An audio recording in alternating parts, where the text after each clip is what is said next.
नमस्कार मंडळी मी बबनराव पाटील.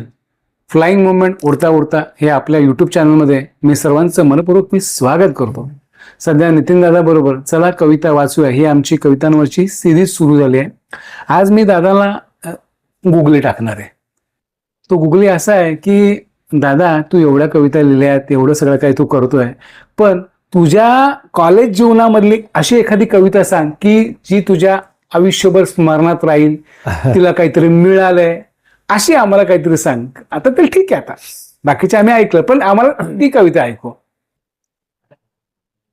नमस्कार, सर्वांचं स्वागत. कालच 15 ऑगस्ट झाला, बरोबर, आणि म्हणून कॉलेज जीवनामध्ये मी एक स्वातंत्र्य या विषयावर एक कविता लिहिलेली होती. ती आता मी वाचतो.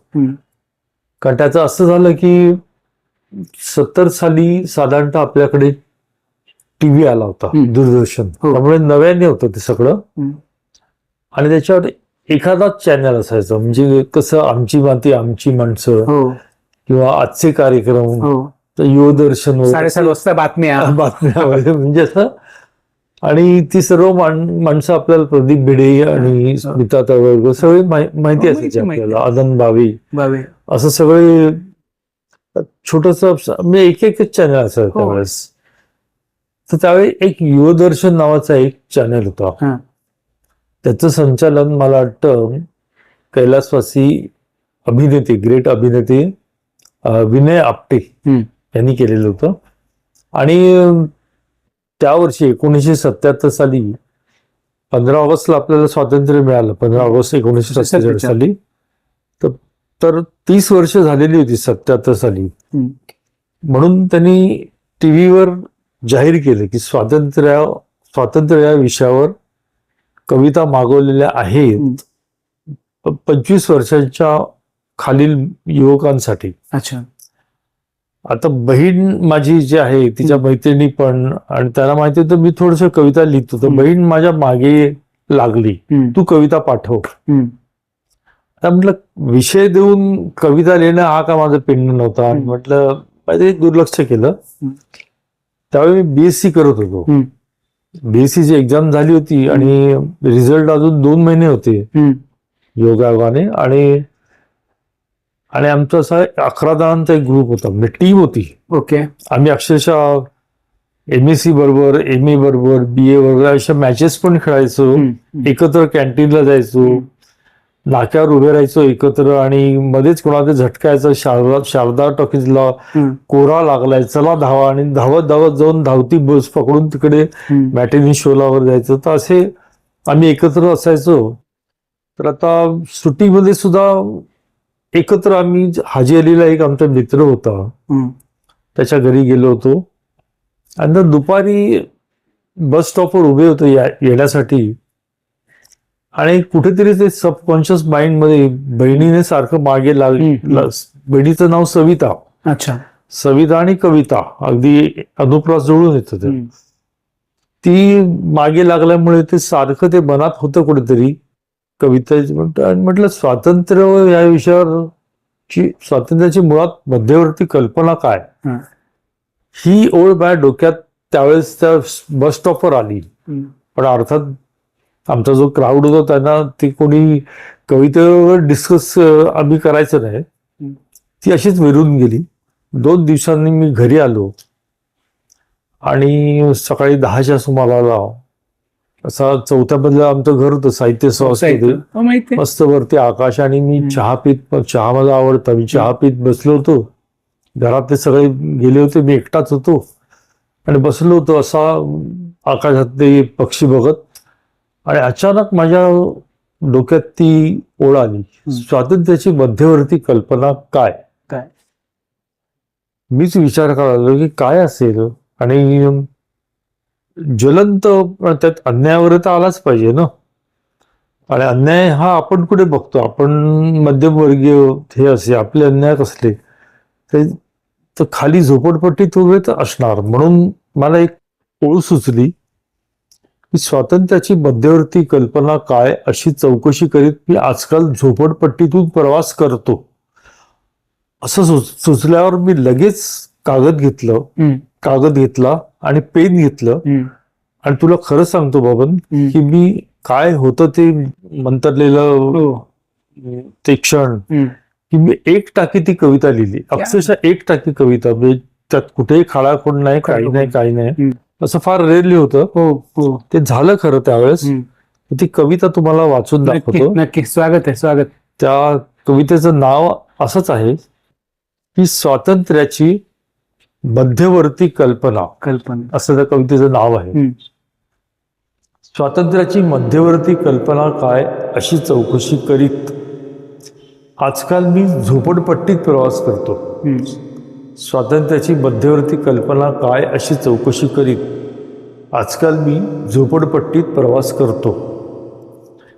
एकदा तर झोपडी मागे दूर पाहताच मी धावलो होतो अन्यायाचा ज्वलंत फोटो काढायला. एकदा तर झोपडी मागे दूर पाहताच मी धावलो होतो अन्यायाचा ज्वलंत फोटो काढायला. पण दुर्दैवाने ते होतं एक कोळशाचं इंजिन. त्यावेळी कोळशाचं इंजिन. बरोबर. मग मी प्रामाणिकपणावर राहिलो. म्हटलं अजून खरं सांगायचं तर मी अन्याय ज्वलंत कधी पाहिलाच नाही.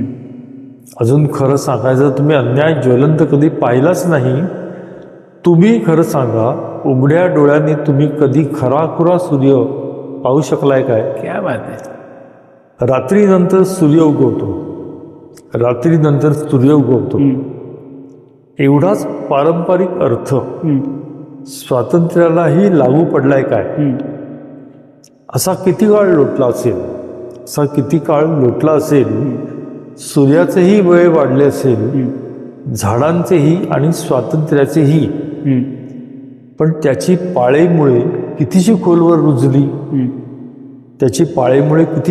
रुजली. कधीतरी वादळी होतात म्हणून झाडांनी उन्मळून पडायचं.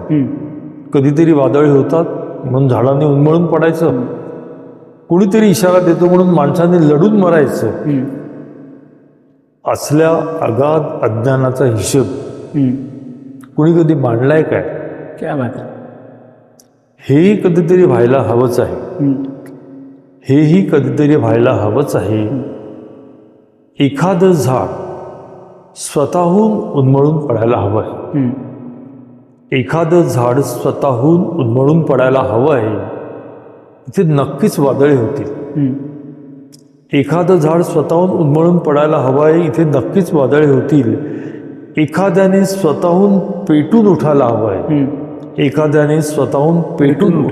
आहे.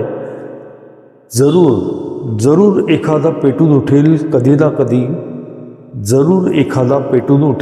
ना कधी. पण त्याचे इशारे कुणी खरं समजेल काय? क्या बात आहे. त्याचे इशारे कुणी खरं समजेल काय? आणि तो दाखवेल हा सूर्य हा जयद्रथ. तेव्हा जयद्रथाला कुणी खरं ओळखील काय? ही कविता आहे. याला महाराष्ट्रात पहिलं बक्षीस मिळालं त्याच्यानंतर. आणि मनोहरनी पण एक मोठी ढाल ठेवली होती. असं या कवितेचं जरा कौतुक झालं. आता इथे कसं आहे तर की शेवटची ओळ मला जी सुचली ना त्याने ती कविता वर उचलली गेली. सर्वांनाच माहिती की हा सूर्य हा जयद्रथ हे कृष्णाने अर्जुनाला सांगितलं. का तर जयद्रथ म्हणजे अन्यायाचं मूर्तिमंत प्रतीक. बरोबर. म्हणून त्यांनी मायावी तंत्राने कृष्णाने तात्पुरता सूर्यास्त निर्माण केला होता. कारण सूर्यास्तापूर्वी जर जयद्रथाचा वध केला नाही तर हा अग्नी प्रवेश करणार होता अर्जुन. बरोबर. पण धर्म न्याय नीती याचं संरक्षण करण्यासाठी कृष्ण हा योगेश्वर होता. योगी. मी त्याला परमेश्वराचा अवतार मानतो पण त्याहीपेक्षा तो योगेश्वर होता. योग्यांचा योगी. चमत्कार कधी करायचा नाही पण त्यांनी तिथे चांगल्यासाठी चमत्कार केला. त्यांनी मायावी अंधार केला तो दूर केला. जयद्रथ जेव्हा समोर आला हा अग्नीमध्ये प्रवेश करायला उतरला होता तेव्हा जयद्रथ मजा बघायला पुढे आला. तेव्हा त्याने तो सूर्य दूर केला आणि अर्जुनाला दाखवलं की हा सूर्य आहे, सूर्य हा जय हा जयद्रथ, मार आता त्याला. हा, तर आताच्या परिस्थितीमध्ये अशी गोष्ट आहे हा. की जयद्रथ कोणता हे लोक ओळखतील का? क्या बात आपल्याकडे आहे, कोण क्या कृष्ण बात आहे, नाहीये. क्या बात आहे. म्हणजे हाच अन्याय आहे असं म्हणता येईल का? हो. कारण आता अन्याय हाच न्याय असं म्हणणारी पण एक बाजू असते, हो दुसरी बाजू असते ती न्यायाला सुद्धा अन्याय हो करून अगदी टाकते. बरोबर, अगदी बरोबर. आणि आजच्या युगामध्ये सुद्धा म्हणून ही शेवटची जी ओळ आहे ना, जयद्रथाला कोणी खरं ओळखेल का, ओळखेल का? ती लागू पडते. हो लागू पडते, लागू पडते. त्यामुळे आता सोशल मीडियामध्ये जे चालू आहे त्याचा चांगला वापर जर आपल्या नव्या पिढीने करतच आहेत ते, त्यांनी जर केला हम्म. तर भारतातच नव्हे जगातही क्रांती होऊ शकते. पण त्याआधी तुम्हाला जयद्रथ कोण कोण हे ओळखायला लागेल. क्या बात आहे, क्या. मंडळी आता काही बोलत नाही, कारण का प्रत्येक कवितेला बोललं असं काही नियम नाही. कधी कधी मौन देखील खूप मोठी हे असते, दाद असते. त्यामुळे मी इथे तुमची अनुज्ञा घेतो. धन्यवाद. धन्यवाद.